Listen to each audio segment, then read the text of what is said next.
my heart again. All of this time I thought we were pretending. Nothing looks the same when your eyes are open. Iya Jati, silakan. 3 tahun yang lalu Jati divonis osteoartritis. Kemudian sudah injek 2 kali. Di mana itu? Di lutut? Di lutut, betul. Nah, kemudian saya waktu ada 6 bulan yang lalu itu coba gerakan-gerakan olahraga ya, exercise ya, rutin. Nah, kayaknya ada beban sana jadinya makin sakit gitu. Nah, jadi tambah sakit. Mungkin salah ya. Nah, mau bertanya itu gerakan apa yang cocok untuk itu ya?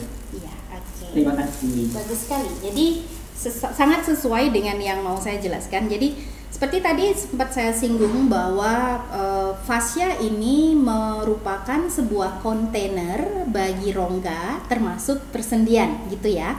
Masih ingat ya, saya ulang lagi ke sana. Jadi fascia itu membungkus persendian.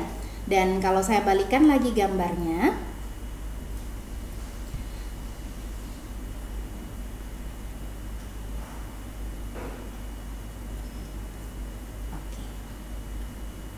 mumpung pertanyaannya Joti ke lutut, jadi saya kasih gambar lutut deh ya. Ini ya. Jadi ini sendi lutut kita dan banyak orang mengalami osteoartritis di sini. Kalau kita lihat sendi lutut kita, kalau dilihat dari depan, jadi di sini antara tulang paha, jadi ini yang di atas tulang paha, di bawah ini tulang kering. Di sini terdapat rongga. Sendi lutut itu memiliki rongga yang besar. Dan karena kita gunakan untuk bertumpu, sebagian besar hidup kita bertumpu di sini ada bantalan tambahan di antara tulang atas dan tulang bawah ini ada bantalan yang disebut dengan meniscus namanya. Jadi seperti bantal ya, cushion. Jadi di sini di bantalan di tulang lutut ini, kalau dilihat dari atas seperti ini. Jadi ini bantalannya, jadi ada rongga di sini kan. Nah, rongga ini dipenuhi oleh cairan sendi. Jadi seperti tadi saya bilang bahwa fascia kita merupakan kontainer bagi cairan sendi. Jadi ini di sini banyak terdapat cairan sendinya. Dan pada saat kita satu hal yang tidak bisa kita hindari, bertambah tua. Bertambah tua, tubuh kita secara alami mengering. Jadi di sini cairan yang terdapat di sini itu juga secara alami akan berkurang. Dan karena ini adalah bantalan yang mana kita gunakan untuk bertumpu seperti ini, bantalannya juga bisa mengalami penipisan. Yang mana kalau menipis tentu ruang di antara kedua tulang ini menjadi semakin sempit. Sehingga cairannya semakin sedikit bisa ditampung di sana. Berdiri yang lama, melompat, melakukan latihan yang menekan ataupun hanya tidak banyak memberikan latihan yang membuka ruang di sini, itu akan memberi potensi bagi menyempitnya ruang di antara tulang paha dan tulang kering yang menyebabkan cairan di sini menjadi berkurang. Pada saat cairan ini berkurang, tulang yang di atas dan di bawah itu akan bergesekan tanpa pelumas. Yang namanya pelumas dia mengizinkan ini sliding.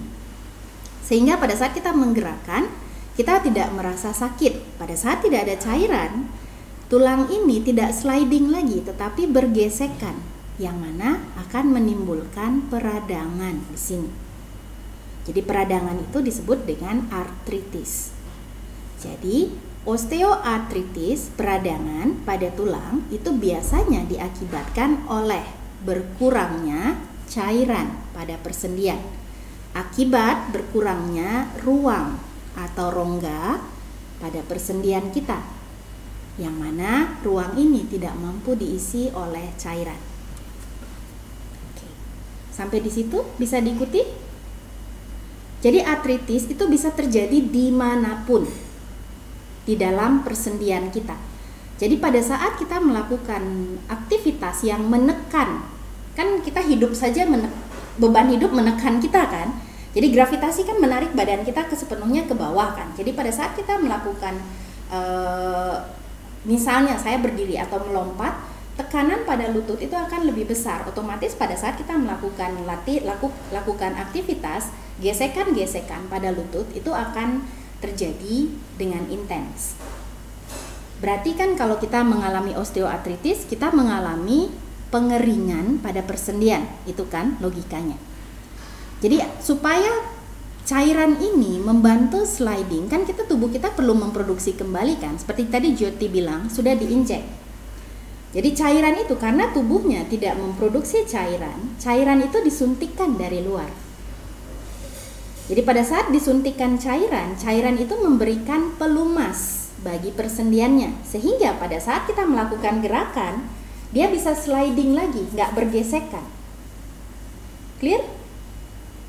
Tetapi yang namanya disuntikan dari luar, kita melakukan aktivitas kita kan terus-menerus kan, melakukan gerakan. Kemudian apalagi melakukan olahraga, misalnya seperti aerobik misalnya, atau zumba yang banyak memberikan tekanan bagi lutut, dia membutuhkan banyak cairan sendi, karena dia terus bergesekan kan. Sehingga sekian bulan cairannya akan habis, disuntikan lagi. Sekian bulan akan habis, disuntikan lagi. Dan pada saat cairan ini berkurang, dia kan akan meradang kan, sakit kan. Jadi yang disuntikan bukan hanya cairan, tetapi juga penghilang sakit biasanya. Supaya kita tidak merasa sakit. Jadi ibaratnya, kalau itu terjadi, kita harus terus-menerus menunggu suntikan dari luar. Yang semakin lama tentu durasinya akan semakin pendek. Karena tubuh kita kan tambah tua, tubuh kita nggak tambah muda. Jadi yang bisa kita lakukan adalah bagaimana menstimulasi kontainer tadi supaya rongga yang ada pada persendian kembali tercipta. Dan pada saat kita memberikan latihan bagi persendian, kita memberikan stres namanya bagi sel-sel fibroblast di dalam fascia kontainer tadi. Salah satu fungsinya adalah menghasilkan cairan sendi.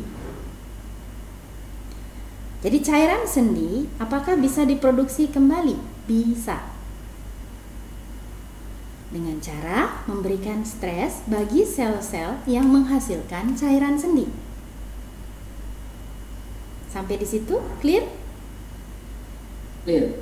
Jadi latihan yang bagaimana yang bisa membuat cairan sendi ini bisa diproduksi kembali? Latihan bagaimana yang tepat untuk kontainer tadi? Kan seperti Jyoti tadi bilang bahwa sudah lakukan latihan tapi kok jadi tambah sakit gitu kan? Apakah latihannya kurang tepat? Jadi salah satu latihan yang tentu yang kita hindari adalah memberikan tekanan berlebihan pada bagian yang sudah mengalami osteoartritis.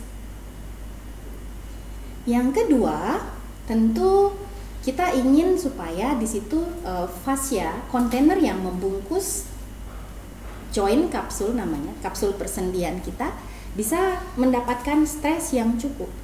Seperti yang tadi sempat saya singgung, fascia kita itu memiliki karakter lebih seperti plastik. Plastik ya. Kita kalau bicara latihan kan selalu mikirnya otot kan. Latihan otot gitu kan. Otot itu seperti karet ini. Jadi gampang, kita tarik balik lagi. Begini. Sementara plastik kita tidak bisa seperti itu. Kita tarik dia putus. Fascia kita memiliki karakter seperti ini. Jadi membutuhkan tarikan yang sesuai, pelan-pelan, dia akan tercipta perubahan bentuk. Dia akan menjadi lebih panjang. Tetapi kita tidak bisa berikan latihan yang agresif begitu, karena dia akan robek. Bisa diikuti maksud saya? Untuk melatih sel-sel yang terdapat pada fascia di persendian, di sana terdapat ligamen namanya. Kita tidak bisa melakukan latihan yang bersifat agresif dan cepat. Kita membutuhkan latihan yang bersifat statis namanya. Kita diamkan, terasa ada tarikan, tetapi tidak berlebihan. Kita diamkan. Kita diamkan beberapa waktu sehingga serat-serat yang tadinya menyilang itu menjadi lebih teratur. sehingga cairan bisa membanjiri lagi ruang-ruang di antara serat-serat tadi. Bisa diikuti logikanya atau tidak? Jadi salah satu manfaat latihan kita di dalam yin adalah, kan kita bilang tadi seperti yang tadi sempat saya singgung, adalah melatih fascia kita. Fascia kita memiliki karakter seperti plastik ini. Untuk mendapatkan manfaat atau perubahan pada fascia kita tidak bisa dilakukan dengan cepat.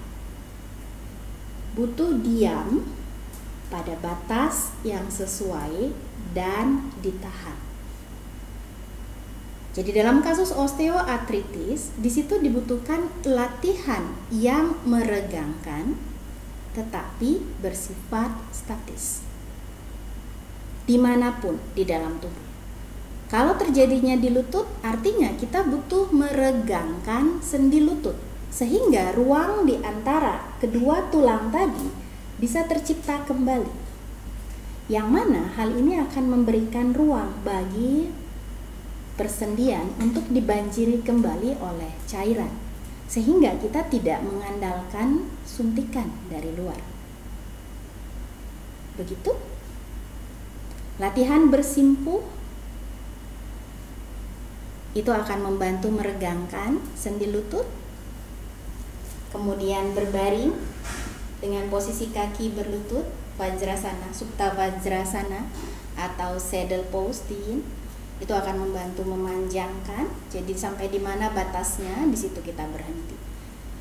Jadi salah satu manfaat kenapa kita melakukan latihan dengan cara yin seperti yang tadi pagi kita lakukan, menahan pose dalam waktu yang relatif lebih lama dengan kondisi otot rileks, itu adalah menstimulasi fascia kita, memberikan stres bagi fascia kita sehingga secara alami fascia kita menjadi sedikit lebih panjang, serat-seratnya menjadi lebih teratur, sehingga ruang di antara persendian itu bisa tercipta kembali. Dan di situ memberikan kemampuan, latihan tadi memberikan stimulasi bagi sel-sel di dalam fascia di persendian untuk menghasilkan kembali cairan sendi. Begitu. Jadi latihannya tidak bisa dengan cara dinamis. Latihannya harus dengan cara statis. Clear kah? Jyoti, clear kah Jyoti? Ada pertanyaan Ya. lagi? Iya, itu clear, sangat clear. Itu kesalahannya. Karena kita selalu mikirkan latihan gitu kan. Jadi ada dua tipe latihan. Tipe latihan yang dinamis dan tipe latihan yang statis. Yang dinamis dia menghabiskan cairan sendi. Yang statis itu membantu memproduksi kembali cairan sendi.